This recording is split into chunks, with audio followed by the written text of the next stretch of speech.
Good morning, students. Let's continue with our chapter Sexual Reproduction in Flowering Plants.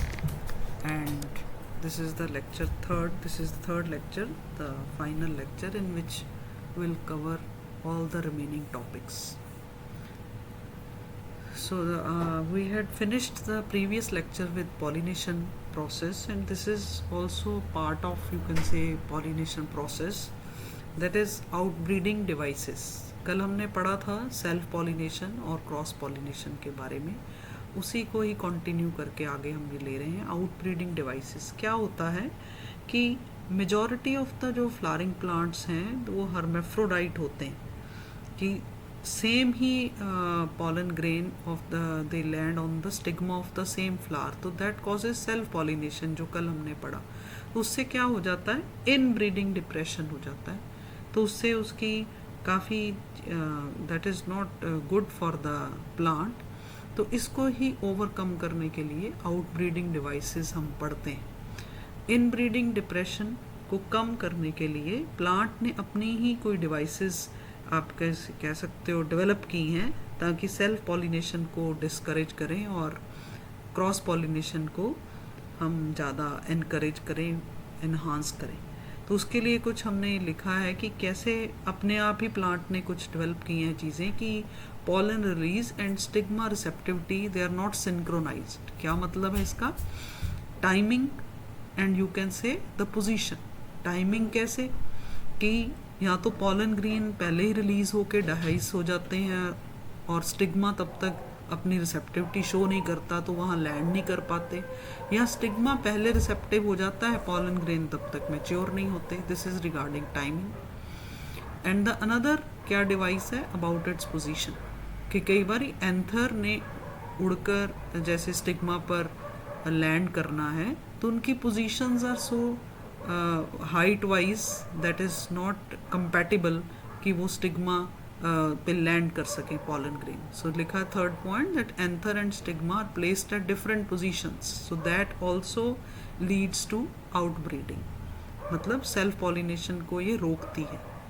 Then there is another mechanism that is self incompatibility. अब ये जो mechanism है that is genetic, it is a genetic mechanism, और ये prevent करता है बहुत अच्छे तरह से सेल्फ पॉलिनेशन, कि पॉलन को पता होता है, पॉलन ग्रेन को और स्टिग्मा उसको रिसेप्टिव होने के से पहले पता लग जाता है कि इसको रिसीव करेगा कि नहीं.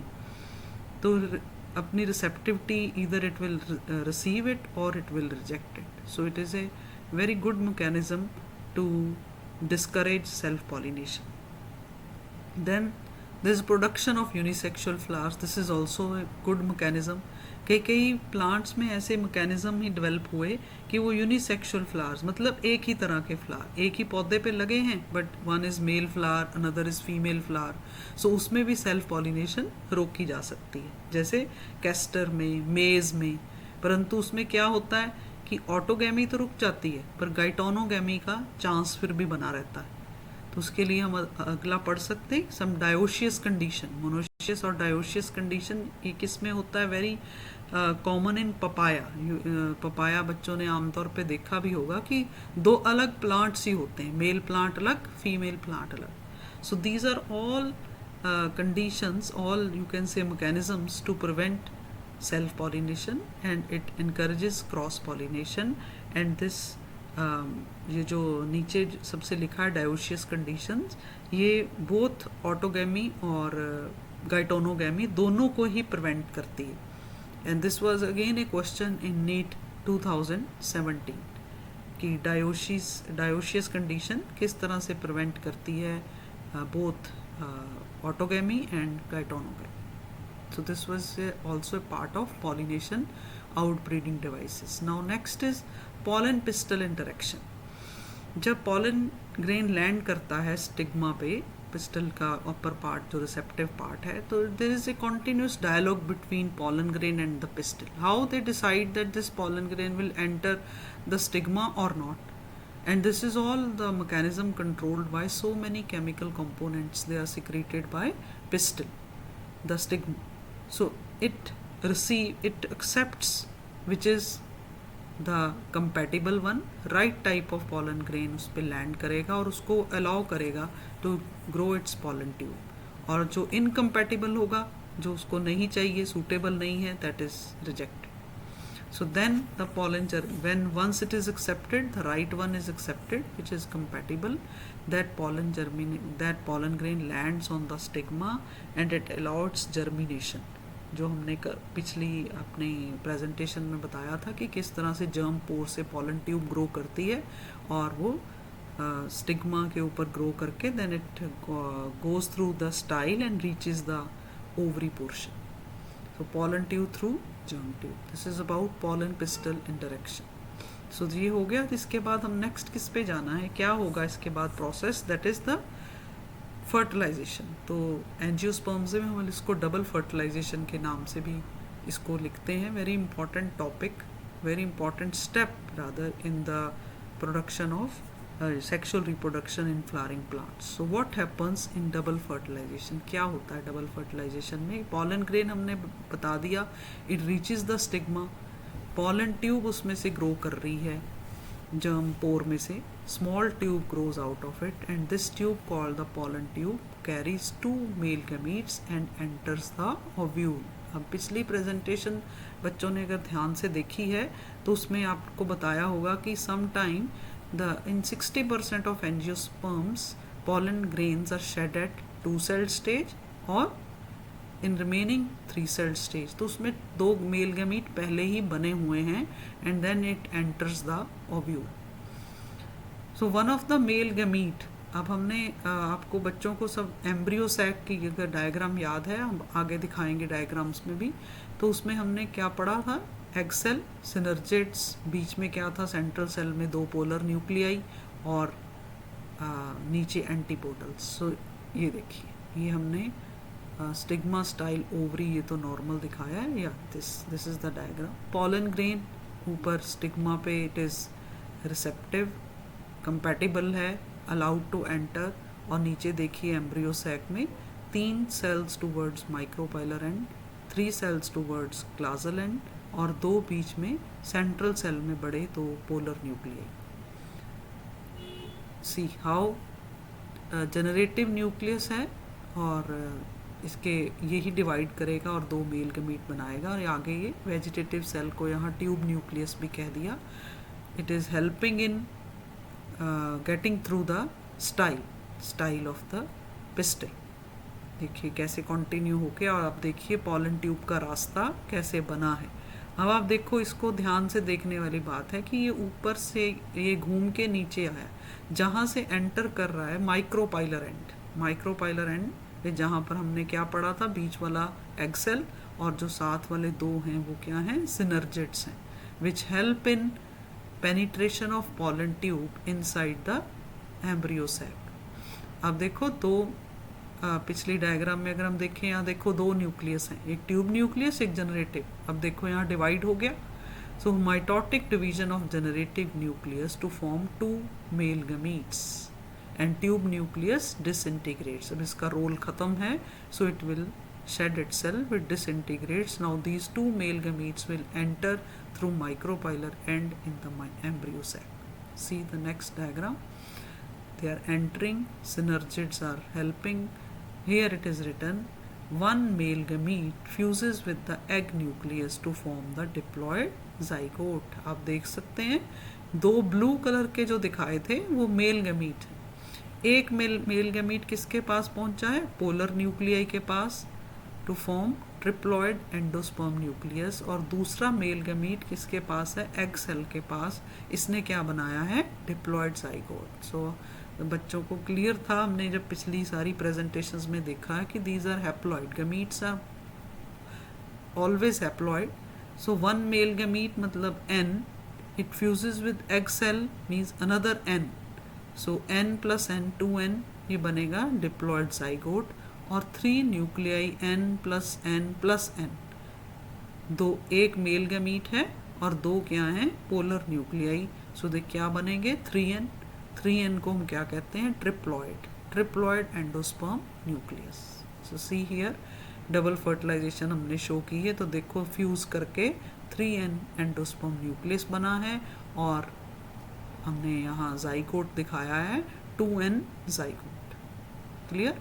So is very important process of, दोबारा देख लें बच्चे, 2 पोलर न्यूक्लियाई और एक मेल गैमीट और एग सेल ने मिलकर डिप्लॉयड जाइगोट बनाया, और 2 पोलर न्यूक्लियाई और एक मेल गैमीट ने मिलकर ट्रिप्लॉयड एंडोस्पर्म बनाया। This is so the ploidy level is triploid and zygote is 2n diploid, right? ये था हमारा बड़ा इंपॉर्टेंट एक स्टेप, डबल फर्टिलाइजेशन।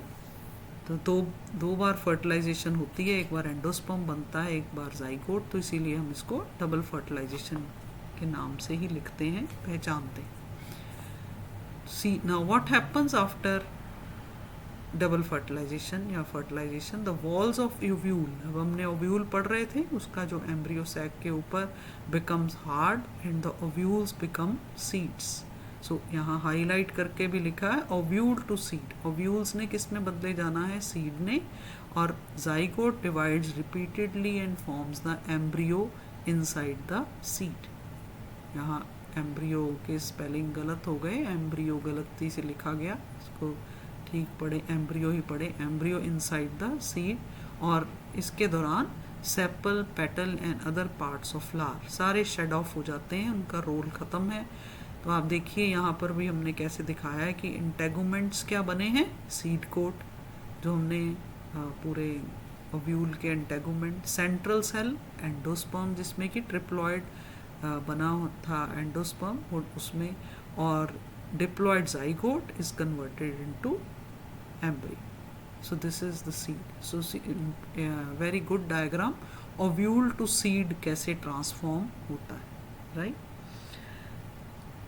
अब इसके बाद हमने पढ़ना है next topic, the last one, post fertilization changes. अभी तक फर्टिलाइजेशन, प्री फर्टिलाइजेशन चेंजेस पढ़ी, फर्टिलाइजेशन पढ़ी, दैट इज डबल फर्टिलाइजेशन। उसके बाद पोस्ट फर्टिलाइजेशन चेंजेस, क्या होता है फर्टिलाइजेशन के बाद, PEN दैट इज एंडोस्पर्म इससे बनता है, एंड एग जाइगोट, और it is converted into embryo. अभी हम सब देख के चुके हैं, इसके डिटेल्स हम पढ़ेंगे। Yes, that is you can से first is endosperm development. Endosperm development में एंडोस्पर्म कैसे, अभी हमने बताया 3n है, 2 पोलर न्यूक्लियाई और एक मेल गैमीट ने मिलकर एंडोस्पर्म बनाया। और एंडोस्पर्म की क्या पहले खासियत है कि एंडोस्पर्म की डेवलपमेंट एम्ब्रियोस डेवलपमेंट से पहले होती है, क्योंकि endosperm provides the nutrition to the developing embryo. So this is free nuclear division और सेलुलर, 2 तरह के एंडोस्पर्म हमारे यहाँ, वैसे 3 तरह के होते हैं, फ्री न्यूक्लियर, सेलुलर और हेलोबियल, परंतु आपकी एनसीईआरटी बुक में 2 ही बताए हैं, फ्री न्यूक्लियर एंडोस्पर्म और cellular endosperm. Free nuclear means there are many divisions which keep on going in the development of endosperm. So बहुत सारे न्यूक्लियाई डेवलप हो जाते हैं, and this is the most common type of endosperm development, free nuclear development. और उसके बाद cell wall बननी अगर शुरू होती है तो उसको हम सेलुलर कहते हैं। पहले न्यूक्लियर डिवाइड होते रहते हैं और उसके बाद उसमें सेल वॉल डेवलप हो गई तो it become cells, so many cells, so that is cellular endosperm. और इसमें एक एग्जांपल इसकी कोकोनट हमने वाटर की ली है। कोकोनट वाटर में फ्री जो वाटर पोर्शन है, वाटरी पोर्शन है कोकोनट का, that is free nuclear endosperm.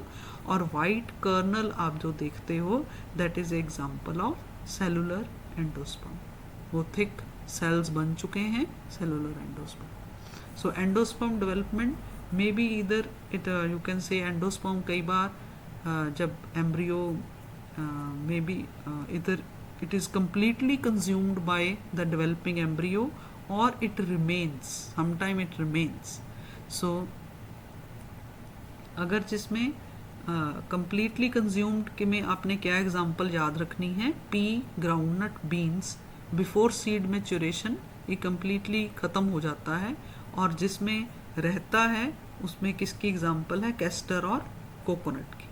In some cases it परसिस्ट्स, रहता है बाद में भी, तो उसमें कैस्टर और कोकोनट की एग्जांपल भी लेके आप समझ सकते हैं कि endosperm is there even after embryo development. These are the diagrams showing, ऊपर देखिए डीजेनरेटिंग सिनर्जिड्स, जाइगोट बना है, then it is primary endosperm cell and primary endosperm nucleus, जिसको हम PEN लिखा था पीछे, 3N, और नीचे डीजेनरेटिंग एंटीपोडल सेल्स। ये भी इनका रोल ख़त्म हो गया तो ये अपने आप डीजेनरेट कर जाते हैं। देन जाइगोट दिखाया है, then how the zygote is converted into embryo, globular embryo, और ये सब भी इसकी डायग्राम साथ में शो की है। That is in dicot stages in embryo development in dicot plant, 2 cotyledons, और किस तरह से ग्लोबुलर एम्ब्रियो भी हो सकता है, हार्ट शेप्ड एम्ब्रियो भी हो सकता है, तो शेप कैन चेंज, और ये सारे न्यूक्लियाई दिखाए हैं किस तरह डेवलप होकर, because it keeps on dividing mitotically to increase its number of cells. इसको हम दोबारा से फिर एक्सप्लेन करेंगे। आप अभी देख सकते हैं हार्ट शेप्ड एम्ब्रियो, रेडिकल लिखा है, cotyledon, plumule, and this is the mature embryo, right? See this. These are the 2 type of embryo we have shown. First one is a dicot embryo and the second one is monocot embryo. So see the diagram of dicot embryo. We have got 2 cotyledons. देख रहे हैं बच्चे, जहाँ हमने label किया है 2 cotyledon हैं, और ऊपर इसका टॉप एंड प्लम्यूल, एंड नीचे आप देखिए जब नीचे पोर्शन आता है दैट इज रेडिकल। रेडिकल क्या है? रूडिमेंट्री, मतलब इसका रूट बनने से पहले जो उसको कहलाता है दैट इज रेडिकल, और शूट बनने से जो पहले कहलाता है and point that is plumule, और इट इज देन हाइपोकोटाइल और कॉटिलेडन्स। ये डाइकॉट एम्ब्रियो की डायग्राम है, and second one is monocot की, that is typically that is embryo of, हमने किसका शो किया है? ग्रास। सो इसमें देखिए scutellum, coleoptile, shoot apex, epiblast, radicle, root cap and coleorhiza. So radicle is the portion from where the root will grow and it is well protected by root cap and coleorhiza. Coleorhiza इसको protect करके रखता है क्योंकि embryo है, अभी इससे पौधा उगना है तो इसको प्रोटेक्शन की ज़रूरत है। रूट से ही तो पौधे ने अपने आप को स्टेब्लिश करना है ग्राउंड में। और इसी तरह shoot portion, shoot apex is also protected by layers and that portion is called coleoptile. Plumule भी कह सकते हैं, plumule is protected by कोलियोपटाइल।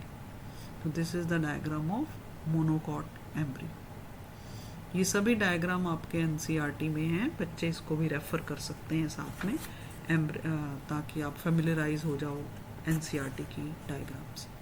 Now the next comes the seed. Now so what is seed? Seed is fertilized, seed is in a short form we can say seed is fertilized ovule। और seed 2 तरह के हो सकते हैं, non albuminous और albuminous. Non albuminous कौन से होते हैं? They have no residual endosperm. जो नॉन है, नॉन मतलब नो, उसमें कोई एंडोस्पर्म नहीं बचा हुआ, as it is completely consumed by developing embryo. Albuminous में होता है, एल्ब्यूमिनस में एंडोस्पर्म है। अभी हमने एग्जांपल की थी जिसमें कंप्लीटली ख़त्म हो जाए ना, यानी कि non albuminous, that is P groundnut, and जिसमें रहता है दैट इज़ वीट, मेज, यानी कि एल्ब्यूमिनस सीड्स कौन से हैं? वीट, मेज, barley and castor. And sometimes seeds में न्यूसेलस भी परसिस्ट करता है। न्यूसेलस ऊपर वाला ऑर्गन था, बच्चों ने ओव्यूल, एम्ब्रियो सैक की सब डायग्राम से फेमिलियर हैं। न्यूसेलस पोर्शन भी अगर सीड में बचे तो उसको हम क्या कहते हैं? पेरिस्पर्म। और पेरिस्पर्म ये किस में होता है? That is in black pepper and beet. इन पौधों में देखा जाता है कि न्यूसेलस भी परसिस्ट करता है even after all these processes in seed. Now the next is seed dormancy. Seed dormancy क्या एक चीज़ है कि अगर प्लांट को, सीड को फेवरेबल कंडीशंस नहीं मिलती to reproduce, to germinate, sorry reproduce नहीं, जर्मिनेट, तो अपने आप को डॉर्मेंट स्टेज में चला जाता है। सभी इसकी जो एक्टिविटीज़ हैं they you can say stop down, slows down इसकी एक्टिविटी, एंड इसका water content is reduced and seeds become relatively dry. ये सभी डॉर्मेंसी के फीचर्स हैं. So this you can say enter in a state of inactivity ताकि अपने आप को प्रोटेक्ट कर सकें, और before germination they should not die. So they protect themselves, that is called seed dormancy, and whenever the conditions are suitable for them to grow, then they break this dormancy and germinate. Now after seed we will study fruit. Fruit में क्या है? Fruit दो तरह के यहाँ बताए हैं, flashy fruit और ड्राई फ्रूट. फ्लैशी फ्रूट जिसमें flash is very much clearly visible, we eat that fleshy fruits. और fruit wall क्या होती है? fruit wall को हम क्या किस नाम से जानते हैं? पेरिकार्प. पेरिकार्प के भी तीन हो सकती हैं इंटेगुमेंट्स, ऊपर वाली epicarp, endocarp and mesocarp. Then the fruits can be false fruit and true fruits. क्या होते हैं फॉल्स फ्रूट? वैसे तो हम हमेशा ही कहते हैं कि जब फ्रूट किससे डेवलप करता है? ओवरी से. So when ever the fruit develops only from ovary it is called true fruit. और फॉल्स फ्रूट में समटाइम थैलेमस फ्लावर का एक हिस्सा है नीचे, जब थैलेमस भी कंट्रीब्यूट करता है in the formation of fruit, that is called false fruit. और इनके एग्जाम्पल हमें पता होने चाहिए. फॉल्स फ्रूट कौन से हैं? Apple, strawberry and cashew. और मोस्टली द फ्रूट्स कौन से होते हैं? True fruits, that is they develop only from the ovary portion. Now the next is parthenocarpic fruits. कौन से फ्रूट हैं जो दे डेवलप विदाउट फर्टिलाइजेशन? देखो अभी हमने इतना प्रोसेस पढ़ा है तो हम इमेजिन भी नहीं कर सकते कि फर्टिलाइजेशन हम बीच में से डिलीट कर दें, परंतु कई फ्रूट्स हैं जो कि बिना फर्टिलाइजेशन के ग्रो करते हैं. They are called parthenocarpic fruits. और ये क्वेश्चन भी हमारे नीट में आया हुआ है 2019 में. पार्थिनोकार्पिक फ्रूट्स का best example is banana. So parthenocarpy आजकल आर्टिफिशियल भी इंड्यूस करते हैं with the help of some hormones. और जो भी ये फ्रूट डेवलप क्यों करवाए जाते हैं? They are because they are seedless, they develop without seeds, क्योंकि fertilization causes production of seeds. So जब फर्टिलाइजेशन नहीं होती तो इसमें कोई भी सीड्स नहीं बनता, इसलिए आर्टिफिशियली भी हम पार्थिनोकार्पिक फ्रूट्स आजकल डेवलप करते हैं. अब देखिए सीड्स बनने के एडवांटेज क्या हैं. हमने पहले पढ़ा था शुरू में ही sexual reproduction in flowering plants. देखो प्लांट्स तो और भी तरह के हैं, एल्गी, ये ब्रायोफाइट्स, टेरिडोफाइट्स, परंतु एंजियोस्पर्म्स की खासियत है कि इसमें सीड्स बनते हैं. तो they are advantages. Why? Number one is they are more dependable. हमें पता है सीड जर्मिनेट करेंगे, पौधा उगेगा, नया पौधा बनेगा. सो डिपेंडेबल है. Growth is sure. Dispersal to new habitats very easily they are dispersed by either wind, by water or by animal agencies. Even we also as human being disperse the seeds.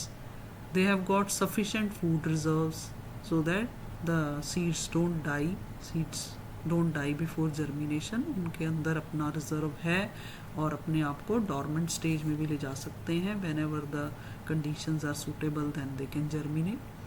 Then hard seed coat is for protection. seeds के ऊपर हर तरह की protection करते हैं seeds का, embryo को protect करके रखते हैं ताकि ये जर्मिनेशन में हेल्प कर सके. Then variation is a very important part and it is all due to sexual reproduction.